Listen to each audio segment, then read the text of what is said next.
Praise Lord, hallelujah. എൻ്റെ എല്ലാമെല്ലാം നീയേ, എൻ്റെ പ്രാണനും ജീവനും നീയേ. നമുക്കെപ്പോഴുള്ള ഒരു ചിന്തയാണ് നമ്മുടെ വേദനകൾ നമ്മുടെ ജീവിതത്തിൽ എന്തുകൊണ്ടാണ്? ഞാൻ നല്ലവളല്ലേ? എന്തുകൊണ്ട് എനിക്ക് വരുന്നു? മറ്റുള്ളവർക്കില്ലാത്ത പ്രശ്നങ്ങളൊക്കെ എന്തുകൊണ്ടാണ് എനിക്ക് വരുന്നത് എന്ന്. നമുക്ക് ഇന്ന് യോബിൻ്റെ പുസ്തകം 42 അധ്യായം 2 വാക്യത്തും നമുക്ക് ശ്രദ്ധിക്കാം. നിനക്ക് സകലതും കഴിയുമെന്നും നിന്റെ ഉദ്ദേശമൊന്നും അസാധ്യമല്ലെന്നും ഞാൻ അറിയുന്നു. ഈ പറഞ്ഞത് നീതിമാനായ, ഉത്തമനായ, ദൈവഭക്തനായ ഒരു വ്യക്തിയാണ്. യോബ് പറയുകയാണ്, I know that you can do everything, no thought can be withhold from you. കർത്താവിൻ്റെ ഒരു പ്ലാനും അത് വ്യർത്ഥമായി പോകത്തില്ല, അസാധ്യമല്ല. കാരണം ദൈവം വലിയവനാണ്, മഹാനാണ്, അത്യുന്നതനാണ്, നീതിമാനാണ്. ഹല്ലേലൂയ. കർത്താവ് നീതിമാനായതുകൊണ്ട് നമുക്കെപ്പോഴും നന്മ വരുമെന്ന് നാം ചിന്തിക്കരുത്. നീതിമാനായ ഒരു വ്യക്തി തൻ്റെ ജീവിതത്തിൽ അനുഭവിച്ച ദുഃഖങ്ങൾക്ക് ശേഷമാണ് പറയുന്നത്, I know that you can do everything. അതുവരെ അറിയാത്ത കാര്യങ്ങൾ അപ്പോഴാണ് മനസ്സിലായത്. ഈ വലിയ ദുഃഖത്തിൽ കൂടി, ഈ വലിയ ഭാരത്തിൽ കൂടി കടന്നുപോയി കഴിയുമ്പോൾ പറയുകയാണ്, അങ്ങനെ എനിക്കറിഞ്ഞുകൂടാതെ വണ്ണം അത്ഭുതമേറിയത്. The things are so much wonderful for me which I knew not. ഞാൻ അറിഞ്ഞാത്ത ഒത്തിരി കാര്യങ്ങൾ ഞാൻ മനസ്സിലാക്കി. ഞാൻ എൻ്റെ കഷ്ടതയിൽ കൂടി കടന്നു പോയപ്പോൾ അപ്പോഴാണ് മനസ്സിലായത്. യോബ് പറയുകയാണ്, എനിക്ക് ഒത്തിരി കാര്യങ്ങൾ, അറിയാൻ വയ്യാത്ത കാര്യങ്ങൾ എനിക്ക് മനസ്സിലായി. എപ്പോഴാണ്? നീതിമാനായ ജീവിതം കൊണ്ട് നയിച്ചപ്പോഴല്ല, ആ ജീവിതത്തിൽ കഷ്ടതകളും പ്രയാസങ്ങളും വന്നപ്പോൾ ദൈവം ആരാണെന്ന് കുറച്ചുകൂടി ഒന്ന് അറിയുവാൻ സഹായിച്ചു എന്ന് പറയുകയാണ്. ഇതുതന്നെയാണ് ജോനയ്ക്കും പറയുവാനുള്ളത്. ജോന ആ വലിയ മത്സ്യത്തിൻ്റെ ആ വയറ്റിൽ കിടന്ന് ഞെരുങ്ങി കാണുമല്ലേ? അവിടെ കിടന്ന് ഞെരുങ്ങി പിടച്ചപ്പോഴാണ് ദൈവത്തിനെല്ലാം സാധ്യമാണെന്ന് മനസ്സിലായത്. അതുവരെ ദൈവം എന്തെങ്കിലും പറയട്ടെ, ഞാനെങ്ങോട്ടേലൊക്കെ എൻ്റെ ഇഷ്ടത്തിന് പോകാമെന്ന് ചിന്തിച്ച് എനിക്കിതൊന്നും ചെയ്യാൻ പറ്റത്തില്ല, എന്നെയും കൊണ്ട് ഇതിനൊന്നും കഴിയത്തില്ല എന്നൊക്കെ വിചാരിച്ച് നാം ഓടുന്ന സമയങ്ങളിൽ ദൈവം ഒന്ന് പിടിച്ച് ദൈവത്തിൻ്റെ പദ്ധതി അങ്ങ് ചെയ്യിപ്പിക്കും. ആ പദ്ധതി ചെയ്യുവാൻ ദൈവത്തിനൊന്നും തടസ്സമല്ല. കർത്താവിൻ്റെ വഴികൾ വിചിത്രമായതാണ്. നമ്മുടെ ബുദ്ധിക്ക് നിരക്കാത്ത വൻ കാര്യങ്ങളാണ്. നാം ഒരു കടലിൽ കൂടി കടന്നു പോകാൻ കഴിയുന്ന കാര്യങ്ങളൊന്നും നമുക്ക് ചിന്തിക്കാൻ പോലും കഴിയത്തില്ല, അല്ലേ? നീന്തൽ പോലും അറിയാത്ത പലരെ കൊണ്ടായിരുന്നു കർത്താവ് ആ ചെങ്കടലിൽ കൂടി യാത്ര നടത്തിയത്. അപ്പോൾ നമ്മുടെ ജീവിതത്തിൽ എന്തെല്ലാം വന്നാലും മരുഭൂമിയിൽ കർത്താവിനൊരു വഴിയുണ്ട്. അവിടെ നമുക്ക് വേണ്ടതൊക്കെയും തന്ന് നടത്തുവാൻ അറിയുന്ന ഒരു ദൈവം. അതാണ് നമ്മുടെ ദൈവത്തിൻ്റെ പ്രത്യേകത. വലിയ ഭാരമേറിയ വെള്ളമാട്ട്, നമുക്ക് നമ്മളെ തന്നെ നീന്തി കടക്കുവാൻ പറ്റാത്ത പ്രശ്നങ്ങളാകട്ടെ, അതൊക്കെയാണെങ്കിലും ദൈവത്തിന് അവിടെയും വഴിയുണ്ട്. ആകാശങ്ങളിൽ വഴിയുണ്ട്, മേഘങ്ങളിൽ വഴിയുണ്ട്, സമുദ്രങ്ങളിൽ വഴിയുണ്ട്, നക്ഷത്രങ്ങളിൽ വഴിയുണ്ട്. കർത്താവിന് വഴിയില്ലാത്ത ഒരിടവുമില്ല. നാം നോക്കുമ്പോൾ നമ്മുടെ ബുദ്ധിക്ക് നിരക്കാത്തതായതുകൊണ്ട് നമ്മൾ ചിന്തിക്കും ഇതൊന്നും നടക്കാൻ പോകുന്ന കാര്യമല്ല. എന്നാൽ പ്രിയ ദൈവപൈതലെ, നീ അനുഭവിക്കുന്നത് എന്താണെന്ന് അറിയണമെങ്കിൽ ആ ദുഃഖത്തിൽ നിനക്ക് കൂടി കടന്നുപോയേ പറ്റത്തുള്ളൂ. എങ്കിൽ മാത്രമേ ഈ സർവശക്തനായ ദൈവത്തിൻ്റെ ശക്തിയെ മനസ്സിലാക്കുവാനായിട്ട് കഴിയത്തുള്ളൂ. ജോസഫ് വലിയ ബുദ്ധിമുട്ടുകൾ കൂടി കടന്നുപോയി.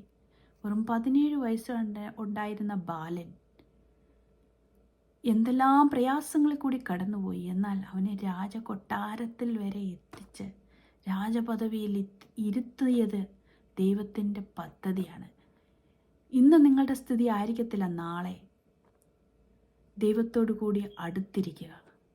നെബൂഖദ്നേസർ എന്ന് പറഞ്ഞ ഒരു മഹാനായ രാജാവ്, മഹാനായ ഭരണാധികാരി, ഇതെല്ലാം ഞാൻ ഉണ്ടാക്കിയതല്ലേ, ഈ ബാബേൽ രാജ്യം മൊത്തം എൻ്റേത്, എൻ്റെ പ്രവൃത്തി, എൻ്റെ കൈകളുടെ അധ്വാനം, എൻ്റെ ബുദ്ധി, എൻ്റെ ജ്ഞാനം, എൻ്റെ മിടുക്ക്, എൻ്റെ കഴിവ്, അങ്ങനെ പറഞ്ഞ ആ വലിയ നെബൂഖദ്നേസർ അതേ ചാപ്റ്റർ ദാനിയേൽ 4 അധ്യായം താഴോട്ട് വരുമ്പോൾ പറയുകയാണ്,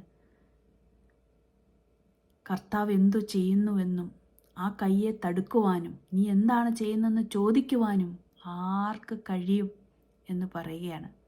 കാരണം അതെപ്പോഴാണ്?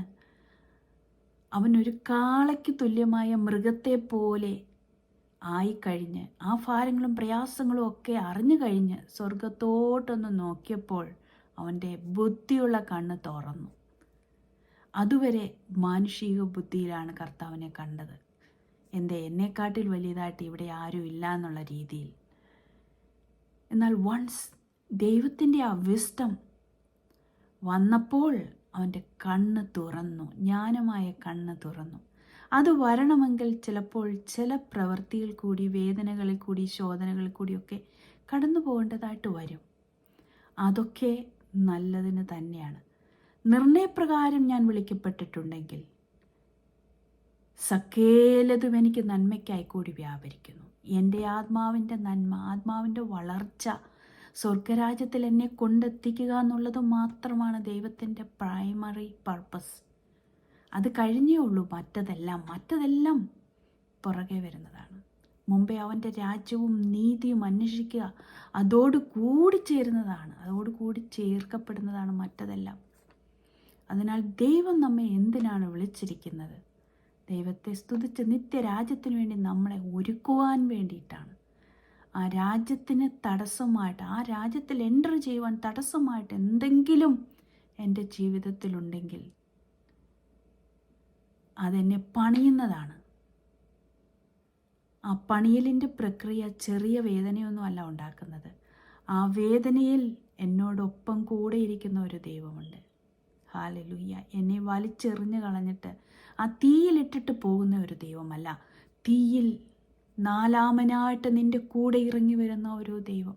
നീ ഏത് അഗ്നിയുടെ ശോധനയിൽ കൂടി കടന്നു പോയാലും, ഏത് അഗ്നി പരീക്ഷണങ്ങളിൽ കൂടി കടന്നു പോയാലും, അഗ്നിയിൽ നാലാമതായി ഇറങ്ങിയ ഒരു ദൈവം നിൻ്റെ കൂടെ ഇരിക്കും. പ്രിയ ദൈവ പൈതലെ, ജോബിന് കഷ്ടങ്ങൾ വന്നപ്പോൾ അവൻ ദൈവത്തെ കൂടുതൽ അറിഞ്ഞതുപോലെ നമുക്ക് ഭയങ്കര ഇഷ്ടമാണ് കേൾക്കാൻ ജോബ് കഷ്ടത്തിൽ കൂടി കടന്നു പോയിട്ട് ഇരട്ടിയായിട്ട് അനുഗ്രഹം പ്രാപിച്ചു എന്ന്, ലോകത്തിലെ അനുഗ്രഹങ്ങൾ. എന്നാൽ ലോകത്തിലെ അനുഗ്രഹങ്ങളെക്കാട്ടിൽ ഉപരിയായിട്ട് ദൈവത്തെ പറ്റിയുള്ളൊരു ജ്ഞാനം എന്നുള്ള അനുഗ്രഹമാണ് ജോബ് കിട്ടിയതെന്നാണ് ജോബ് പറയുന്നത്. ജോബ് തന്നെ യഹോവയോട് പറയുക, ഞാനിപ്പോൾ അറിയുന്നു. അയ്യോ, ഞാൻ എൻ്റെ വായ പൊത്തിക്കൊള്ളട്ടെ, എൻ്റെ കൈ കൊണ്ട് പൊത്തിക്കൊള്ളട്ടെ എന്നൊക്കെ പറയുന്നുണ്ട് ജോബ് 40-ാം അധ്യായത്തിൽ.